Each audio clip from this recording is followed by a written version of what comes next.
Hizbullah dan pasukan Israel dikabarkan telah saling membalas dengan ratusan serangan. Sumber utama bahkan melaporkan bahwa aksi saling balas itu merupakan bukti mendekati perang habis-habisan. Mengutip Tribun News pada 23 September, kabar itu dilaporkan menurut tulisan AP News pada Minggu 22 September 2024. Diberitakan AP News bahwa kedua belah pihak semakin dekat ke arah perang habis-habisan setelah ketegangan meningkat selama berbulan-bulan. Terbaru saja aksi saling balas serangan juga terjadi. Israel telah melancarkan ratusan serangan ke Lebanon secara agresif, terbaru saja menghantam sekira 400 lokasi. Sementara Hizbullah juga meluncurkan lebih dari 100 roket ke wilayah jauh di dalam Israel pada Minggu 22 September 2024. Dikabarkan beberapa roket mendarat di dekat kota Haifa, Israel. Bahkan serangan roket Hizbullah itu disebut memicu sirine serangan udara meraung di puluhan kota hingga menyebabkan kepanikan. Dikabarkan juga bahwa ribuan warga sipil Israel panik hingga berlarian ke tempat perlindungan. Sumpah Hizbullah membalaskan dendam ke Israel dikabarkan mulai dijalankan. Luncurkan ratusan serangan secara membabi buta hingga membuat warga sipil Israel dilanda kepanikan. Mengutip Arab News pada 23 September, Hizbullah telah meluncurkan ratusan serangan ke wilayah jauh di dalam Israel sejak Minggu 22 September dini hari. Perlu diketahui sebelum melancarkan ratusan serangan tersebut, Hizbullah telah berjanji akan membalas insiden serangan bom pager di Lebanon beberapa waktu lalu. Dengan begitu Hizbullah mulai melancarkan sumpahnya dengan meluncurkan ratusan serangan roket. Satu di antara luncuran roket dikabarkan telah menghantam pangkalan udara Ramat David, Israel. Dilaporkan sedikitnya 38 orang tewas, sementara puluhan lainnya dikabarkan mengalami luka-luka. Selain itu, serangan juga menyebabkan bencana bagi ratusan ribu warga Israel, hingga mereka disebut dilanda kepanikan mencari tempat perlindungan di tengah serangan Hizbullah yang kian membabi buta. Rumah sakit di Israel Utara juga mulai diinstruksikan untuk memindahkan operasi mereka ke fasilitas bawah tanah untuk melindungi diri dari tembakan roket dan rudal Hizbullah. Serangan peluru kendali ATGM Hizbullah akibatkan 2 tentara IDF tewas dan 3 lainnya kritis. Mengutip Al-Mayadin pada 23 September, serangan Hizbullah itu telah dilakukan baru-baru ini. Dalam pernyataan resmi, Hizbullah menyatakan bahwa pejuangnya telah melancarkan 2 serangan sekaligus ke wilayah Israel. Menggunakan drone satu arah, Hizbullah menghantam lokasi jauh di dalam Israel, yaitu sekitar lokasi Al-Manara dan Barak Yiftah. Pejuang dikabarkan juga membombardir lokasi Al-Baghdadi dan Ma'ayan Baruh dengan artileri roket, juga menargetkan lokasi Al-Radar di Sheba Farm Lebanon yang diduduki dengan peluru artileri. Selain itu, setelah memantau dan mengikuti dengan ketat pasukan Israel di lokasi Al-Marj, perlawanan Islam mengidentifikasi sebuah tank Merkava dan menargetkannya dengan peluru kendali yang mengenainya secara langsung dan menimbulkan korban di antara awaknya. Koresponden Al-Mayadin melaporkan dalam laporan awal bahwa 2 tentara tewas dan 3 lainnya terluka dalam operasi tersebut. Wakil Sersan Mayor Hizbullah Syekh Naim Kashem buka suara. Ia menyatakan bahwa serangan pada Minggu 22 September dini hari hanya merupakan pembayaran awal dalam pertempuran terbuka Hizbullah. Mengutip Al-Mayadin pada 23 September ditegaskan olehnya bahwa kini pejuang telah memasuki fase baru dalam perangi pasukan Israel. Mengacu pada penargetan di pangkalan militer dan bandara Ramat David Israel, serta kompleks industri militer Rafael dengan puluhan roket Fadi 1, Fadi 2, dan Katyusha. Pernyataan Naim Kashem itu dikatakan dalam pidatonya saat upacara pemakaman Komandan Tertinggi Hizbullah Ibrahim Aqil dan Mahmud Hamad. Ditegaskan olehnya bahwa saat ini Hizbullah telah memasuki fase baru yang disebut pertempuran perhitungan tanpa akhir.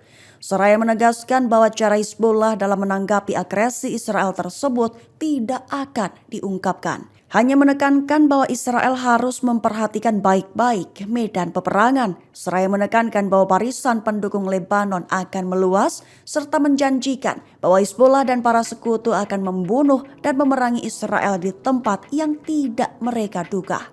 Presiden Israel Ishak Herzog buka suara. Herzog menekankan bahwa Israel tidak mencari perang dengan melawan Hizbullah, justru mengharapkan sekutu berdiri berdampingan dengan mereka. Mengutip Tribun News pada 23 September, hal itu dikatakan Herzog dalam wawancaranya dengan media Sky News pada 22 September 2024.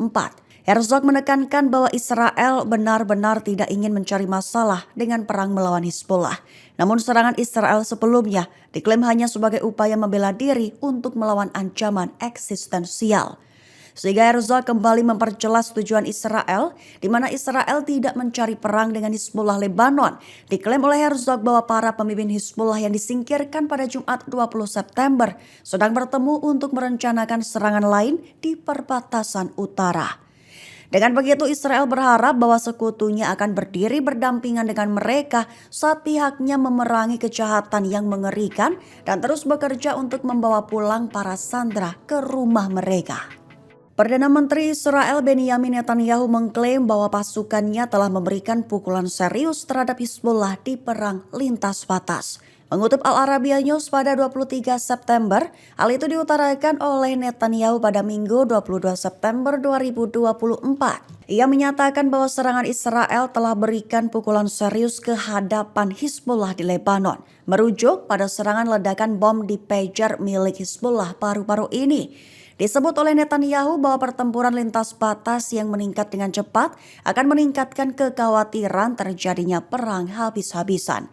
Netanyahu mengklaim bahwa Hizbullah telah menerima pesan tak langsung dari Israel, bersumpah akan memulihkan keamanan di wilayah utara dan memungkinkan warga Israel yang mengungsi untuk kembali ke wilayah perbatasan. Ditegaskan oleh Netanyahu bahwa tidak ada negara yang dapat menoleransi serangan terhadap warganya sendiri, termasuk Iran dan Hizbullah. Irak ikut hajar Israel dengan pawai segerombolan drone pada Minggu 22 September 2024. Target dan hancurkan benteng utama musuh di kawasan Lembah Jordan. Mengutip Tribun News pada 23 September, hal itu diutarakan perlawanan Irak dalam pernyataannya Minggu 22 September 2024. Irak mengumumkan telah melakukan pengeboman dengan sasaran militer Israel di kawasan Lembah Jordan dengan segerombolan drone Al-Arfad. Dikabarkan bahwa drone tersebut menghantam pangkalan militer di kawasan Lembah Jordan, juga mencapai perbatasan Tubas dan Jenin di tepi barat serta Golan Israel.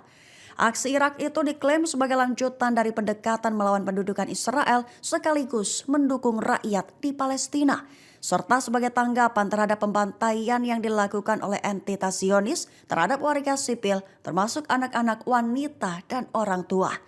Disebut juga sebagai serangan kelima berturut-turut dari Irak dalam upaya menghancurkan benteng musuh dengan kecepatan yang semakin meningkat. Hizbullah deklarasikan pertempuran terbuka dengan Israel, klaim telah memasuki fase baru dalam pertempuran tanpa akhir. Mengutip Ausa dan Al-Mayadin pada 23 September, hal itu dikatakan oleh Wakil Sekretaris Jenderal Hizbullah Naim Kashem pada Minggu 22 September 2024. Kashem bersumpah akan memperpanjang penderitaan para pemukim Israel yang mengungsi dari Israel Utara, lantaran Israel masih saja memberikan tambahan penderitaan bagi warga sipil di Lebanon dan jalur Gaza. Bahkan Kashem juga mengakui bahwa pihaknya benar merasakan penderitaan mengingat mereka semua adalah manusia biasa.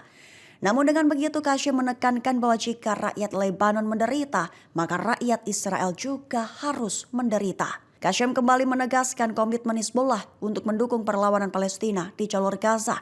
Dijelaskannya bahwa front dukungan Lebanon akan terus berlanjut, tidak peduli berapa lama waktu yang dibutuhkan sampai perang di jalur Gaza berhenti. Menegaskan bahwa Hizbullah Lebanon telah memasuki fase baru yang disebut fase pertempuran terbuka dalam pertempuran tanpa akhir.